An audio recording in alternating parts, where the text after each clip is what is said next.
अस्सलाम वालेकुम व्यूवर्स, उम्मीद करती हूँ कि आप सब खैरियत से होंगे। मैं आज आप लोगों के लिए मोटापे को कम करने के लिए एक ज़बरदस्त सी रेमेडी लेकर आई हूँ। ये एक ऐसी इंग्रेडिएंट है कि जिसको इस्तेमाल करके आप अपने मोटापे को कंट्रोल कर सकते हैं, उसको कम कर सकते हैं। उम्मीद करती हूँ कि मेरी बाकी रेमेडीज़ और टिप्स की तरह मेरी आज की ये टिप भी आप लोगों को पसंद आएगी।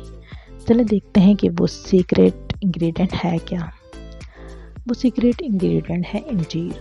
आपने इंजीर लेना है और उसको आपने हर रोज़ 5 दाने खुश्क वाली इंजीर जो होती है वो खाने हैं दिन में। किसी भी टाइम आप खा लें 5 दाने इंजीर के, तो उससे आपका मोटापा कम होगा और आप स्लिम और स्मार्ट हो जाएंगे। और ये खाने की इतनी मज़ेदार सी चीज़ है कि इसको हर कोई आराम से इस्तेमाल कर सकता है।